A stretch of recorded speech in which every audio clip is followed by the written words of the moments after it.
Bueno, vamos a estudiar un poquito qué pasa con las leyes en matemática, que, digamos, es un tema que no se suele dar por separado, pero yo quisiera que tengan una noción general.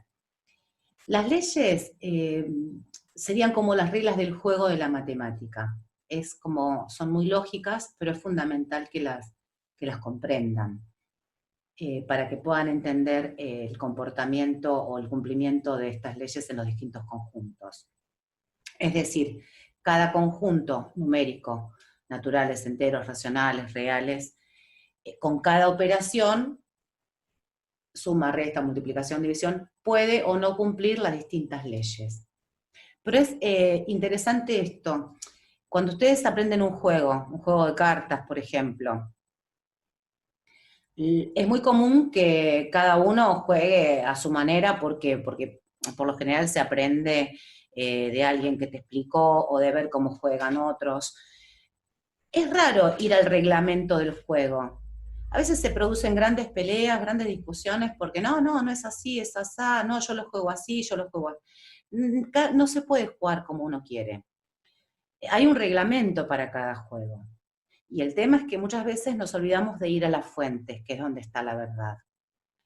Yo los convoco a que cada vez que tengan alguna duda, siempre busquen en las fuentes, en el origen.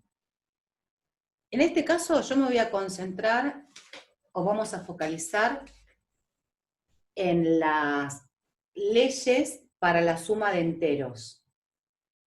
Pero recuerden que las mismas leyes puedo estudiar si se cumplen para la resta de enteros, o para la suma de racionales, o para la multiplicación de naturales, es decir, puedo hacer todas las combinaciones que quiera con cada conjunto y cada operación. En este caso vamos a trabajar con la suma en el campo entero. Bueno, la primera ley que vamos a ver es la ley de cierre. Voy a ir leyendo este enunciado simbólico para que tengan en cuenta qué significa cada símbolo si es que no lo vieron. Dice, si A pertenece a Z, o sea, si tenemos un número dentro del conjunto Z, y B pertenece a Z, otro número diferente pero dentro del conjunto Z, entonces A más B también pertenece a Z. Es decir, el resultado de sumar esos dos números siempre va a ser un número del mismo conjunto. Esto dice la ley de cierre. Si tenemos dos elementos dentro de un grupo, la suma de esos dos elementos va a resultar un elemento del mismo grupo. En la resta de naturales, por ejemplo, ¿se cumple esta ley? Si yo agarro dos números naturales, cualesquiera, y los resto, ¿está garantizado que el resultado sea natural? No. Porque, por ejemplo, 5 menos 3 da 2. El 5 es natural, el 3 es natural y el 2 es natural. Ahí se cumple. Pero 8 menos 11, por ejemplo, siendo el 8 un número natural y el 11 un número natural, la diferencia nos da menos 3, que ya no es un número natural, es un número que no está dentro de este grupo, sino que está dentro de este, es un extranjero, te da un resultado que no pertenece al grupo. Por lo tanto, la resta de naturales, por ejemplo, no cumple la ley de cierre. La suma de enteros sí cumple la ley de cierre. Siempre que sume dos números enteros, voy a obtener otro número entero. La resta de enteros, les doy un minutito para que piensen si cumple con esta ley. Siempre que reste dos números enteros, ¿voy a obtener otro resultado entero? Sí, porque ahora pueden ser positivos o negativos, y las diferencias pueden ser positivas o negativas, pero siempre van a ser enteras. ¿La división de enteros cumple la ley de cierre? No, porque puedo tomar dos números enteros como el 10 y el 8, y al dividirlos obtener un resultado que no queda dentro del grupo, porque no es entero. 10 dividido 8 te da un número decimal, te da un número con coma, que evidentemente no pertenece al grupo Z. Por lo tanto, la división de enteros no cumple la ley de cierre. Bueno, eso es lo que dice la ley.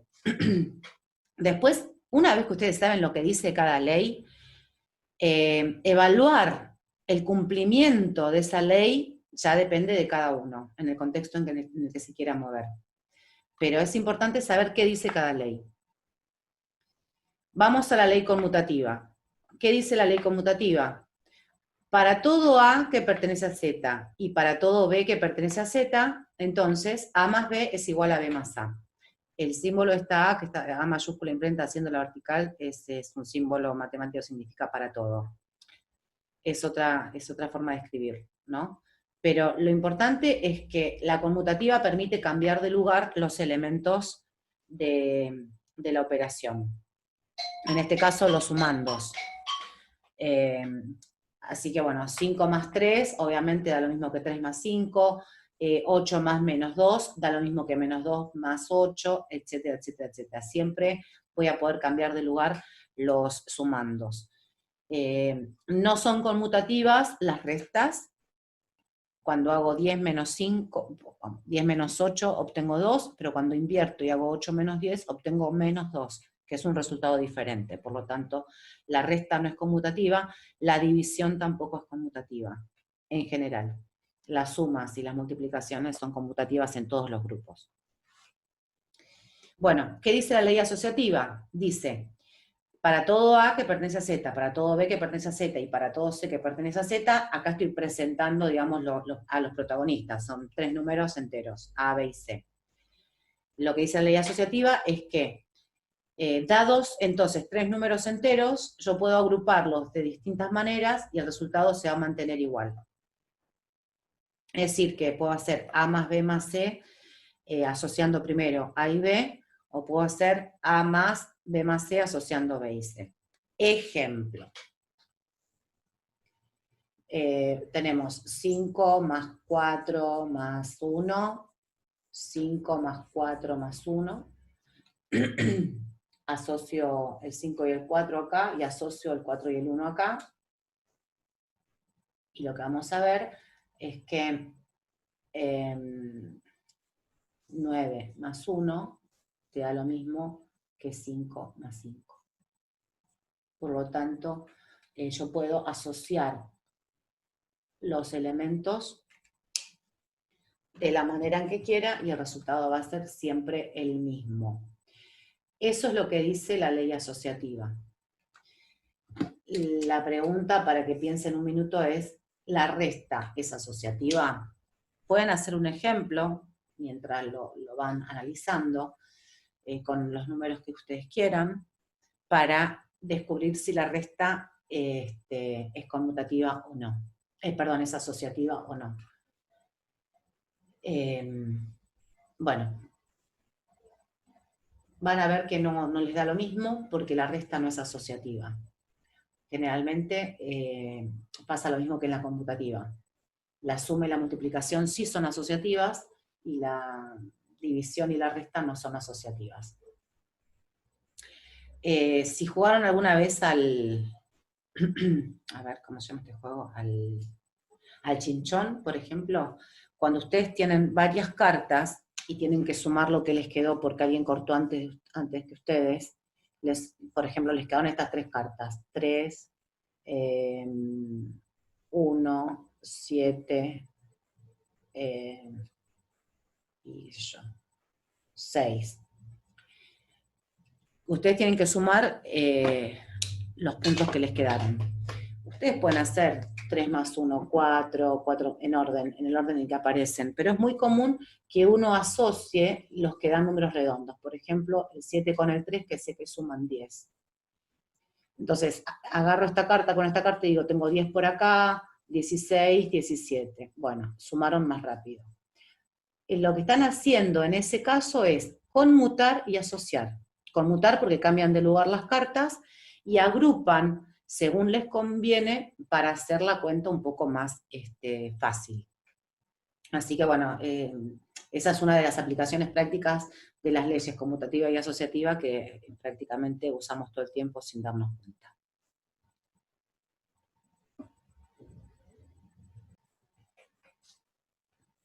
Bueno, otras dos leyes que vamos a ver son la ley del elemento neutro y la ley del elemento inverso. La ley del elemento neutro dice, para todo A perteneciente al conjunto Z, o sea, para todo elemento que pertenezca, que sea entero, existe el cero, que es un único número. Existe un único valor. Yo ya les puse que es cero, pero podríamos deducirlo. Existe un único número tal que A más 0 es igual a 0 más A, y eso es igual a A. Entonces, el 0 es el elemento neutro. El 0 en la suma es el elemento neutro.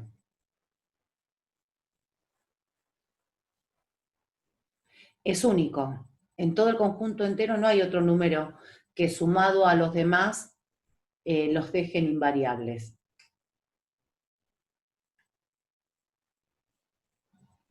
Entonces, el 0 es el elemento neutro para la suma. Y no solamente para la suma de enteros, sino para la suma de todos de los números que hay. O sea, se cumple dentro de Z, dentro de N, dentro de Q, dentro de R. Para todos los conjuntos numéricos, el 0 es el neutro para la suma. La multiplicación tiene otro elemento neutro, que no es el 0. Porque que sea neutro significa que cuando lo opero con él, el valor no cambia. Y si yo, por ejemplo, el 5 lo multiplico por 0, no me da 5. Por lo tanto, el 0 en la multiplicación no funciona como neutro. En la multiplicación, el neutro es otro número, es el 1. Cualquier número que se multiplique por 1, tanto a izquierda como a derecha, te va a dar el mismo resultado, el mismo valor. Ejemplo, 8 por 1 te da lo mismo que 1 por 8 y te da 8. O sea que el 1 es neutro tanto a derecha como a izquierda del número. Después van a ver que otras operaciones no tienen neutro. Por ejemplo, la división no tiene neutro. Para que sea neutro se tiene que comportar como neutro en cualquier lugar donde lo ponga.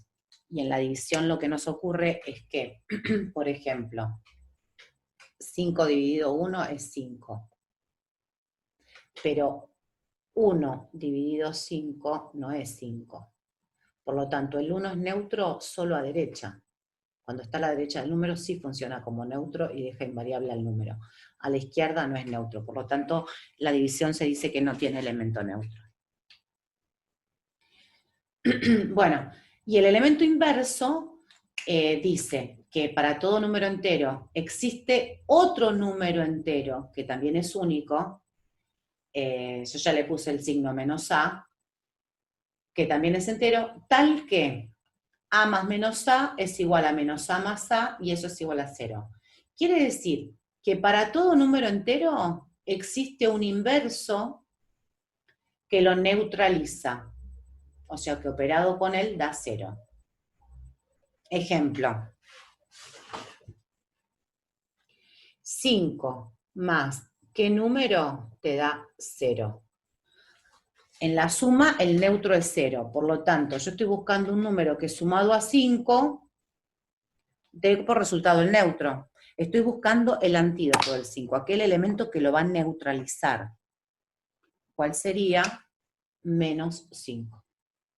Entonces, menos 5 es inverso aditivo, porque esto ocurre en la suma, en la adición. Menos 5 es inverso aditivo de 5. Por lo tanto, para la suma, los inversos son también llamados opuestos o simétricos. Son los números que son los mismos números, pero con signo contrario. Porque de esa manera, al sumarlos, dan como resultado el neutro, que es el 0. En el contexto de la multiplicación, por ejemplo, esto se los escribiría acá. 5 multiplicado por qué número nos da el neutro para la multiplicación, que es el 1. O sea, ¿cuál es el número que neutraliza al 5 en la multiplicación? Un quinto. Un quinto se simplifica, te da 1. Quiere decir que el inverso multiplicativo es aquel número que multiplicado origina el 1. En general va a ser el mismo número, pero el recíproco de un número, el que se invierte. El inverso multiplicativo, por ejemplo, de menos 2 sería menos 1/2. El inverso multiplicativo de 8 tercios sería 3/8. El inverso multiplicativo, aquel número invertido, con el mismo signo, pero invertido de manera que te dé 1. Dice, bueno, para todo A, para todo B, para todo C perteneciente a Z, y estamos presentando a los protagonistas diciendo que tratamos con números enteros. Pero bueno, dados 3 números enteros, si A es igual a B, entonces A más C es igual a B más C. Significa que a los miembros de una igualdad, a los dos miembros de una igualdad, les puedo adicionar un mismo elemento y la igualdad se va a mantener. Para el que tenga memoria visual o que tenga una inteligencia más gráfica, si yo parto de dos elementos que son idénticos, y a uno lo modifico de alguna manera y al otro no, esos elementos dejan de ser iguales. Van a ser distintos. Sin embargo, si dados dos elementos de una igualdad, a uno le hago algo y al otro le hago lo mismo, o sea, le agrego lo mismo a los dos, la igualdad permanece. Esto es lo que dice la ley uniforme. ¿Dónde la usamos continuamente, por ahí sin darnos cuenta? En ecuaciones. Ejemplo. Cuando nos dicen que x más, que x menos 3 es igual a 5. ¿Cómo despejan x? Todo el mundo sabe que, digamos, lo primero que pensás es pasar el 3 sumando, bueno, te da 8 fácil. Pero en realidad, no es que el 3 pasa sumando. Lo que hacemos para resolver esta ecuación es usar justamente la ley uniforme, que permite agregar un mismo elemento a los dos miembros de una igualdad. De esa manera, cuando yo agrego lo que en símbolo llamé C, agrego un mismo número, lo que logro es neutralizar al número que acompaña a la X. Porque no agregué cualquier valor, agregué aquel elemento con aquella operación que fueran capaces de neutralizar la acción del que acompaña a la X, y de esa manera, de alguna forma, eliminarlo.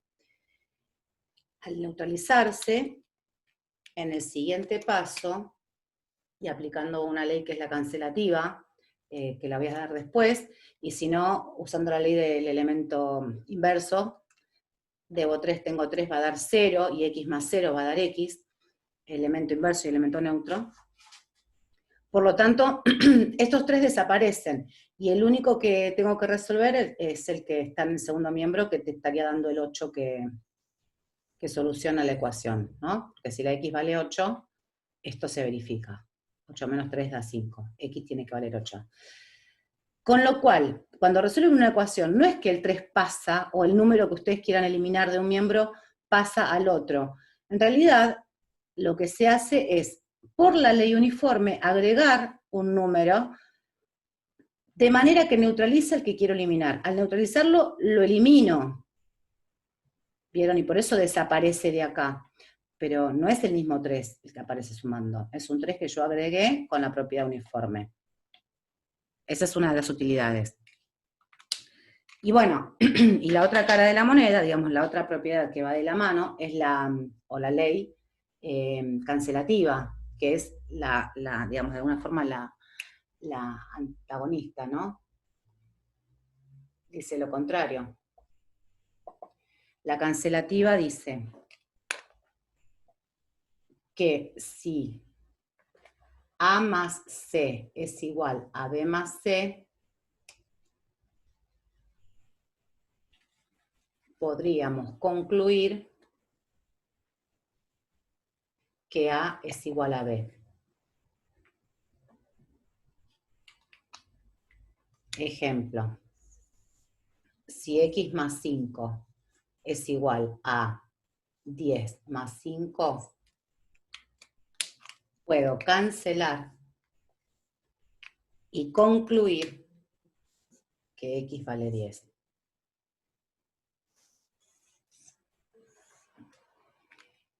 En muchas ocasiones, en lugar de cancelar los elementos mientras están en distintos miembros, es más común cancelar, vamos a suponer que acá teníamos X más 5, este 5 restando acá, es común cancelar dos elementos en el mismo miembro, o sea, del mismo lado del igual, pero en ese caso van a tener que estar operando de forma contraria. Si uno está sumando, el otro está restando, y ahí sí los puedo cancelar. Si están en distintos miembros, tienen que estar operando de la misma manera, o sea, los dos sumando en este caso. Y algo importante de la cancelativa. La cancelativa, dentro de un contexto operacional, se puede usar nada más que en 3 casos, porque ¿cuáles son las operaciones inversas? La suma y la resta, o sea que cuando un mismo número aparece sumando y restando, se pueden cancelar. Si a la A le sumo 8 y después le resto 8, es como si no le hiciera nada. Así que va a volver a dar lo mismo. La suma y la resta, la multiplicación y la división, cuando multiplicamos por 8 y dividimos por 8, es como si no le hiciéramos nada, vamos a volver al mismo resultado. Bueno, y después el otro par de operaciones contrarias, que serían la raíz y la potencia. Si a mí me dan, por ejemplo, la raíz cúbica de A al cubo, podría cancelar y decir que el resultado es A, porque elevar a A al cubo y después buscar la raíz cúbica de ese resultado me va a volver A. Ojo acá que si el índice es par, el resultado no es A directamente, sino el módulo de A. Eso es porque menos por menos da más, así que, pero bueno, lo que no quiero, digamos, que nos desconcentremos. Lo importante es que solamente puedes cancelar dos números que están operando de forma contraria en el mismo cálculo. Es muy común el error de cancelar, por ejemplo, A más 8 dividido 8, no sé por qué, pero cancelan muchos. Eso está mal.